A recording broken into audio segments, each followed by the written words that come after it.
Hi guys, welcome back to my channel. It has been officially 1 month of me living in South Korea. So I thought I would make a video just to update you guys on how I am and to give you some tips that EPIK doesn't tell you when you come over to South Korea. So I made a list of stuff so that I don't rant on. And then I also made a list of just a couple things that I wish I brought over to South Korea that wasn't included in my packing list. So without further ado, let's get started. I think I said that in my last video, but you know what? Same concept. Okay, number one, lesson planning.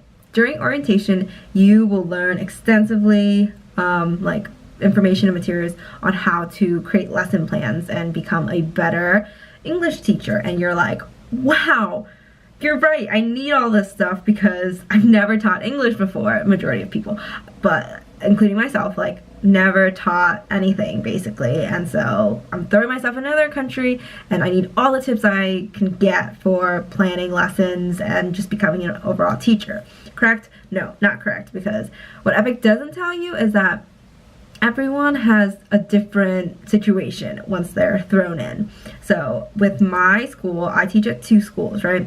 One is super small, and like by super small I mean I have 3 kids in my 3rd grade class, and then my other school I have like 30 kids in my class. So very different. Like the lesson planning is not going to be the same whatsoever. So at my smaller school, I actually do I like make a rough outline of what my lesson planning is supposed to be, because EPIK will tell you what you need for a lesson plan is your your presentation, practice, and production, like the 3 P's. They will like grind that into your head as best they can. And I'm here to tell you that you don't need that. And maybe it's just my experience, but there's a lot of people in my group of friends that are over here that say they don't do that either. They don't stick to that format. So what I recommend is just to have like a basic outline of what you want to do. You're provided a book and most likely a CD that gives you like full-on instructions on like where to move, like what topics to do, like what activities to do, what you should literally like say, like good morning kids, like how are you, like down to like that like detail. So honestly, I wouldn't stress about lesson planning all that much, because I really don't want to come up with a different lesson plan every single day for my students, just because it's not necessary. It wastes your time. As long as you have a general outline of what you're going to do and extra activities in case you run out, if you have too much time, it's just, that's what I recommend, like to have an outline and to have extra activities, and that's really all you need. And then you just basically, you'll learn from just teaching for the first couple of days how your school is, how your students are, and you can build from there. But if you're stressing too much about the lesson planning, you're just gonna have unnecessary stress in your first week basically. Number 2, another thing that EPIK doesn't tell you is that you don't just have one co-teacher. And by that I mean, if you teach at 2 schools, you already have 2 co-teachers basically. But at my small school, I teach with 3rd grade, 4th grade, 5th grade, and 6th grade, and they all have different teachers. So I already there have 4 different co-teachers. One of them is my main co-teacher, but the other 3 are just teachers for the other grades. At my second school, I teach 3rd and 4th grade, and I have 2 co-teachers, not for the grade differences, but just 2 co-teachers in general. And then you have like your like co-staff, like that all is in the same room or like office as you, and so you have a lot of people surrounding you, so you're not just working with like one-on-one people. So EPIK doesn't tell you that you don't just rely on that one co-teacher. And I know that Korea has this whole like hierarchy thing where you're supposed to go to your main co-teacher, and if something doesn't work out right, you go to your like person in charge of that person, and then you don't just like skip like in front or whatever. But honestly, if you have a really bad co-teacher, talk to your other co-teacher, like even if they're not your main co-teacher. That's what I had to do. So I don't think that's stressed enough. They don't really tell you about the bad co-teachers that you're going to have, because I came into thinking like, oh, I'm gonna have a great co-teacher, or just like I'm gonna have a co-teacher that's gonna be manageable. Like no, like my co-teacher's not really helpful to me at all. So I really depend on my second school because I love that school, and like all the people there are very willing to help you. So I don't think that gets stressed enough. Okay. Number 3, it kind of goes along with the co-teacher thing, as in not all co-teachers are helpful. Your main co-teacher is supposed to be like your lifeline. They are supposed to help you with everything, getting your apartment, setting up, like all that like nitpicky stuff. Like they're supposed to help you, but EPIK doesn't stress the fact that like some co-teachers are crappy. Like I'm sorry, like they just are. Like I've heard some of my friends have co-teachers who are just terrible and they don't help with them at all. My co-teacher made me go get a bank account, my ARC and stuff like by myself, and like I don't speak Korean like whatsoever. So like they say like all this like, oh, ask your co-teacher, but like your co-teacher might not be helpful. So I think that you really should just come with an open mind basically and try to like make friends or ask more questions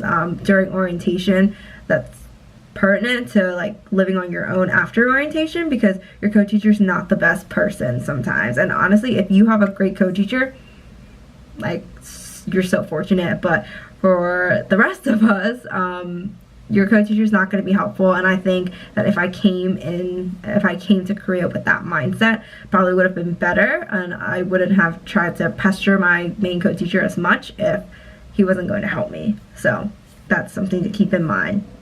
Okay, so number 4 is that EPIK tells you to bring around $800 to $1,000 for your first month. And yes, I think that's true, but I would recommend bringing at least 2 months worth. Like I know like they say like you should get enough like funding for 1 month on your own, but what EPIK didn't tell us is that you need your ARC like ASAP, and the second you find out where you're placed, look up where your immigration center is and book an appointment. Because again, if your co-teacher doesn't do that for you, like you're on your own, and then sometimes appointments are really hard to come by. I tried to book an appointment in March, at the beginning of March, and there weren't appointments all the way until April, and you can't do anything without your ARC. So some of my friends didn't get paid on the during the first month, so they have to go 2 months without getting paid. So that it happens, and like EPIK tells you that it doesn't always happen, but it does, and you really should be prepared for it. There are a ton of people who are complaining about the fact that they wish they knew, or like all that stuff, but I highly recommend that you bring at least 1,000, like 1,500, like whatever, to get started, because in the first month you're going to be spending a lot of money, because you're going to be trying to set up your apartment, you're going to be buying all these cute Korean stuff, you're going to want to be going places to explore so that you're not depressed at your house. So bring more money than you think you need. And then the last thing that I wish I knew before I came over here is that after orientation you are on your own. Like EPIK tells you this like briefly, but during orientation they say like after you find out where you're placed and everything, like you're on your own. Like they don't, if you have any issues, go to your co-teacher, go to your main MOE or POE or whatever. Like they're like done, they kind of just like drop you off kind of thing. And it's scary because they don't talk about like homesickness and like how to do all this stuff like during orientation. They answer like brief questions, but they're super general, and like you don't have specific questions yet because you're not put in that situation. But the second that you're on that bus going to meet your co-teacher,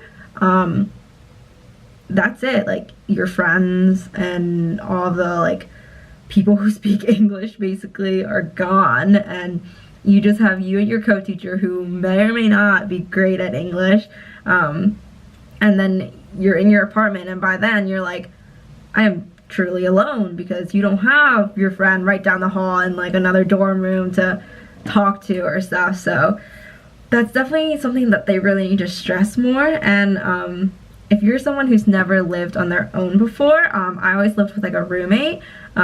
It's hard. It's very hard to like, you know, just be by yourself in a country that you've never been to, speaking a language that you don't know. So I just think that lesson planning was stressed so much during the EPIK orientation, and there's so many other things that could have been like explained more thoroughly.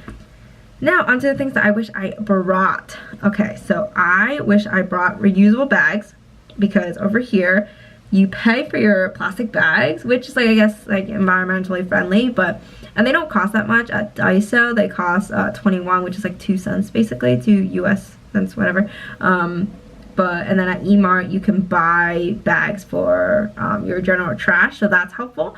But yeah, I wish I had more reusable bags, because I carry like my tote bag, but like sometimes I want to get more groceries and I can only, you know, buy what I can carry, and reusable bags are just sturdier if you're going on the bus and stuff.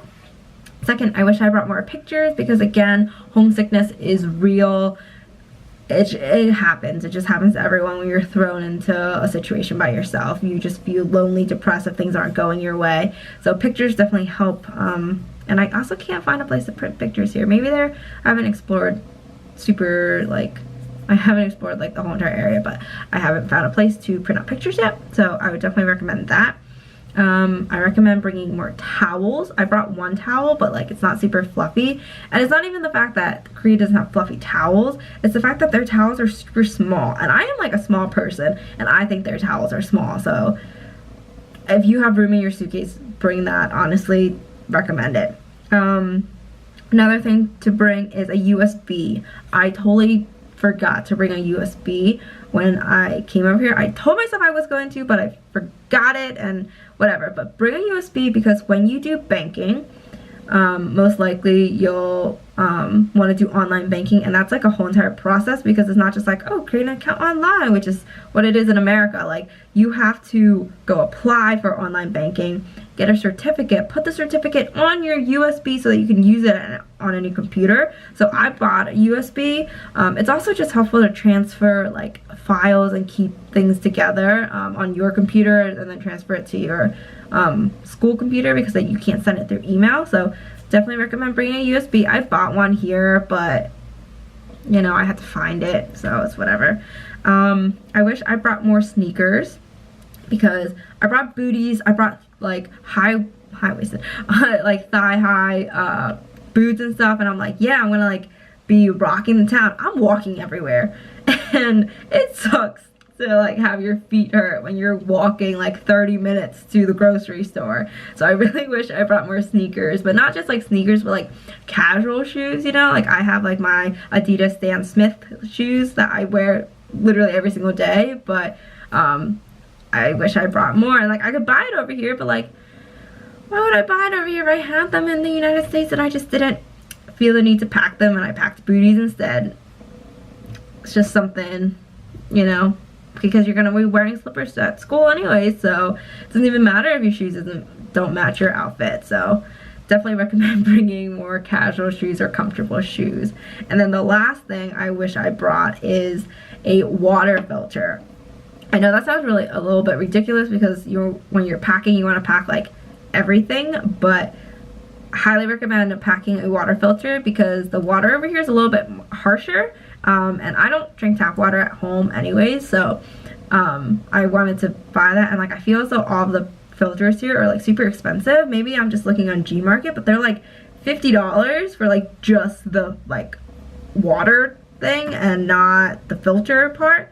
So that's just ridiculous. I haven't actually checked my grocery store because I haven't found them there, but I recommend bringing like just like a small one, or you can just, you know, buy the gallons of water that they have here. But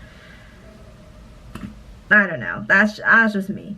But yeah, so this has been my first month. I was super homesick for the first couple weeks. Cried every day. I'm not even gonna lie about that. I thought I'd made the worst decision of my life, because I hated being here by myself. I hated not knowing how to speak the language or talk to anyone. So I just got really lonely, but it does get easier. And now I'm really starting to enjoy everything. So, but yeah, I just wanted to give you guys a little video on how I'm doing, and just a couple